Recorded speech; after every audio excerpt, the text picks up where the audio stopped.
Have you ever looked at an old building, or maybe a worn-out object, and just wondered, why do we save this stuff? What is it that actually makes something worth keeping? Well, that's exactly the question we're going to dig into today. I mean, it's a really personal question, isn't it? We all have those things we hold on to, but why? What is that invisible string connecting us to the past that makes us say, yep, this is important. We need to save this.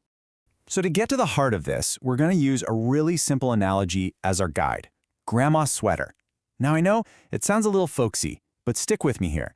This sweater is going to help us unlock the whole complex world of heritage and conservation. So think about it. Why would you keep that sweater? Maybe it's just practical, you know? It's still warm. Or maybe it's historical. The simple, powerful fact that she made it. Or maybe it's all about the material itself. That high-quality wool tells its own story. Just keep those ideas in your head, because we're about to scale up from the personal to the global. First, let's just get our terms straight. When we talk about heritage, what we're really talking about is everything we inherit from the past. That means the tangible stuff you can actually touch, like a huge monument or an old photo. But it also includes the intangible things, like languages, family recipes, or traditions. It's the whole shebang. And conservation, well, that's the active part of it all. It's not about freezing things in time. It's the whole process of looking after a place specifically to hold on to its cultural significance. So you can think of conservation as the how. We protect the what and the why. Now, here's the crucial thing. Professionals in this field don't just go with a gut feeling. There's a formal, really structured process used all over the world, and it's called a significance assessment. It's a system to research and understand what our heritage actually means in a consistent way. So let's break down the criteria they use. First up, and maybe the one that hits you right away, is aesthetic value. This is all about our sensory experience, what we see, what we feel, and what we hear. So what does that really mean? Aesthetic value looks at everything: the shape of a building, its scale, its color, its texture. It's about how the physical thing makes you feel. Experts even have this great term for it, genius loci, which basically means the spirit of a place. In bringing it back to our sweater, its aesthetic value is crystal clear. It's the visual appeal, that specific pattern, the color she chose, the actual feel of the knit in your hands. It's just beautiful, on its own terms. Okay, next up is historic value. This is where we go beyond just how something looks and get into the story it has to tell. Historic value connects an object or a place to a real person, a key event, or a specific period in time. It becomes what they call a tangible witness to history, a physical piece of evidence that says, hey, this story really happened. For our sweater, the historic value is captured perfectly in two little words: she made it.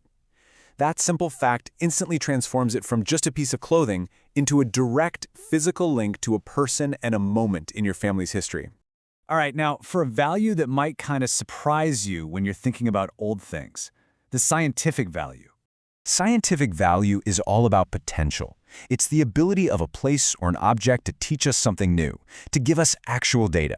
This could be anything from information about old building techniques to the exact composition of materials, or even clues about what the environment was like way back when. Back to the sweater. Its scientific value is in the material and the technique. The fact that the wool is high quality and the knitting is done so well, that embodies a specific technical skill and a deep knowledge of materials from that time. It's like a document of craftsmanship. Our fourth category is all about people, all about community. This is social value. Social value is all about connection. It's what makes a place or an object act as a kind of social glue for a community. It gives people a shared sense of who they are, a feeling of belonging. It's about what we value together. So what's the social value of Grandma's sweater?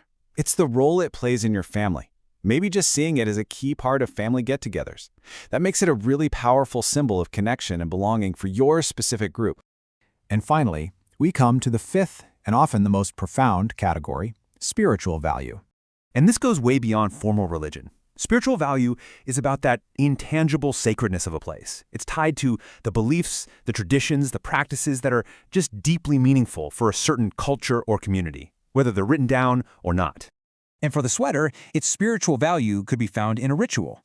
Maybe it's worn for a specific, meaningful tradition every single year.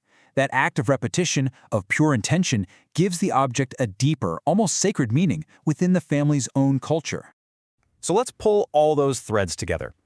As you can see, every single one of those 5 formal categories, aesthetic, historic, scientific, social, and spiritual, maps perfectly onto a simple object like Grandma's sweater. This isn't just a cute analogy. This is the exact framework experts use to figure out what's important. So why go through all this trouble? Because understanding why something is significant tells us how to take care of it. This whole assessment isn't just some academic exercise, it's a practical guide. It helps professionals decide on the right approach.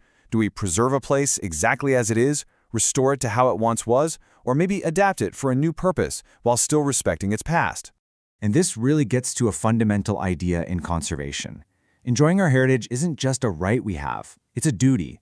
It's our responsibility to make sure that what we've inherited gets passed on, so that future generations can also learn from it and understand their own story. Which leaves us with one final and pretty crucial question. The choices we make today about what to save, what we decide has value, are actually creating the heritage of tomorrow. So we have to ask ourselves, what story will the heritage we choose to save tell the future about us?